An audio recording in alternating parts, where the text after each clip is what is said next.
Have you ever thought about a film as a social and cultural text? I'm sure you have.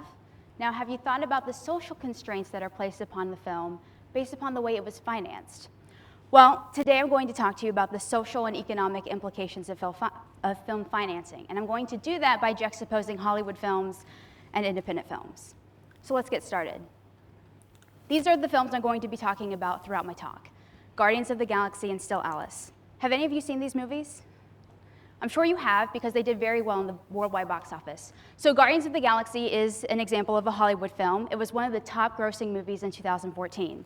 And Still Alice is an example of an independent film, and its actress won Best Actress in 2015 at the Academy Awards.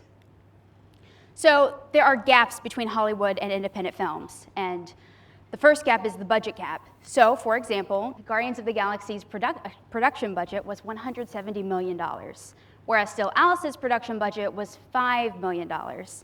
There's also the revenue gap. So in the worldwide box office, Guardians of the Galaxy earned $773.3 million, whereas Still Alice earned $43.9 million. There's also the story gap. So Hollywood films with big budgets and earning a lot of revenue tell also big macro stories. For example, Guardians of the Galaxy is about a young thief who ends up saving the galaxy with a new group of friends, including one that's a raccoon. And Still Alice is an example of an independent film that tell very small stories about individuality. For example, Still Alice is about a woman who's barely into her middle ages that struggles with the idea that she has Alzheimer's disease and one day will lose her self-awareness. Lastly, there's the financing gap. And this is the most important gap between Hollywood films and independent films. And the financing gap is where the films get their money from. So Hollywood films are financed by the Hollywood studios that make the films. And this is important because studios can afford to have the deep pockets for the production budgets that they have because they're owned by huge corporate conglomerates that can afford them to have these big budgets. For example, Paramount Pictures is owned by Viacom, 20th Century Fox is owned by the huge media mogul 21st Century Fox, and Sony Pictures Entertainment and Columbia Pictures are both owned by the multinational company Sony. So independent films, however, are financed by individual investors. And this is important because individual investors cannot afford these huge production budgets that Hollywood films have. And most importantly, if Hollywood films or independent films lose money, individuals definitely cannot afford to lose money because they're taking them out of their own pockets and maybe have to pay the loans back, or even some have filed bankruptcy. Whereas studios can't afford to lose money because their parent companies just write off the deficit. So both Hollywood and independent films frequently lose money. And I'm going to show you why. So these are $2. The top dollar is actually a representation of the studio dollar, and the bottom dollar is a representation of the independent dollar. So every time you go to a movie theater box office, what happens for studio and independent films are half of the money, half of the dollar, goes directly to the theater that you're seeing it. And then this is where it gets different. So remember, the top dollar is the studio film, and the bottom dollar is for the independent film. So for the studios, the distributor, the people who spread the movies out into the different theaters, take 25% of the remaining dollar. And for independent films, because they are independent, they take 35%, the distributor takes 35%. But because studios have very high overhead and administrative fees and salaries, they take a fixed percentage of the dollar after the theater takes the cut.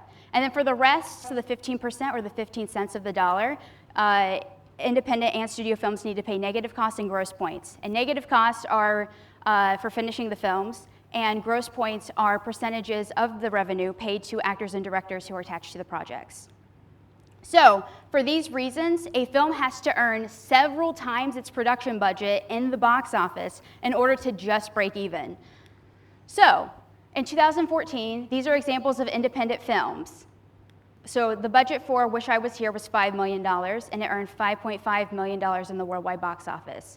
Veronica Mars' budget was $5.7, and it earned $3.5 in the worldwide box office.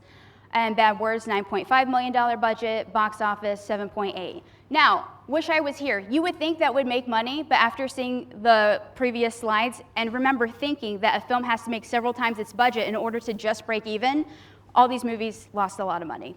So let's take 2015 summer release examples. I'm sure a lot of you have heard of these movies, but you probably didn't go see them because they had huge losses. So Pixels, budget $88 million, box office $244 million, loss $75 million.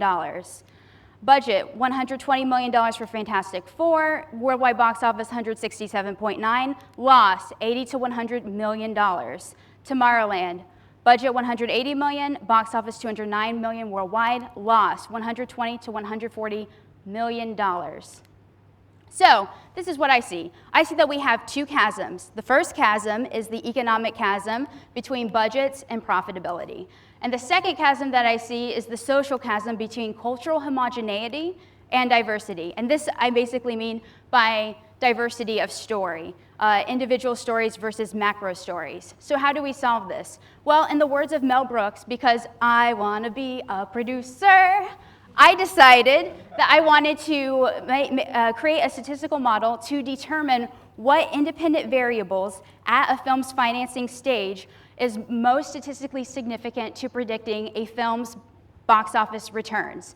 So the 5 independent variables that you see were the top 5 independent variables in the statistical model that I found that are most statistically significant to predicting film box office return. Now, what I notice is that 3 of these have things in common. So maximum screens is the total number of screens during a film's entire release that it's being played on. Screens first week is the number of screens that a film is on during its first week of release. Screens last week is the number of screens that a film is being shown on during its last week of release. And all of these 3 things are in common because it basically is distribution. And you can't have distribution without marketing. So basically what my statistical model shows is that marketing and distribution is the most statistically significant independent variable to predicting a film's box office returns. And to the right is an output graph that shows positive correlation.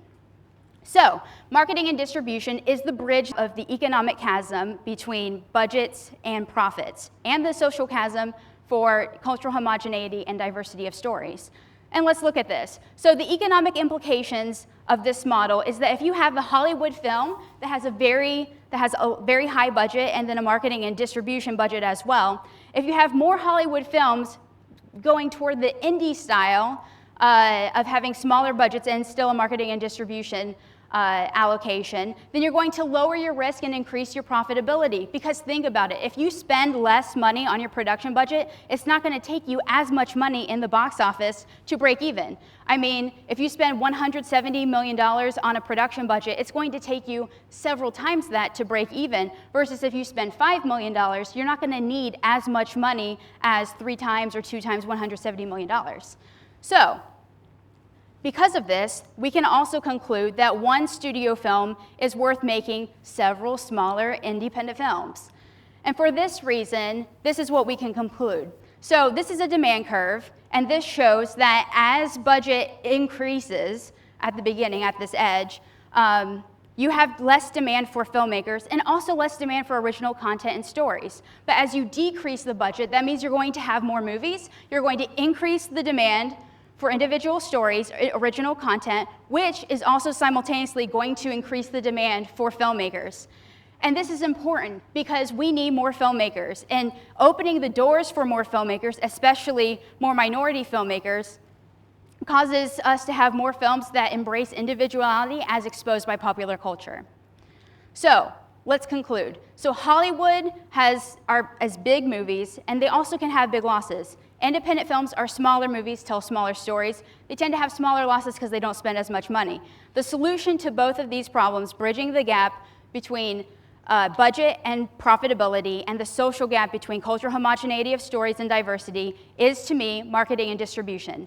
Thank you so much. That's a wrap.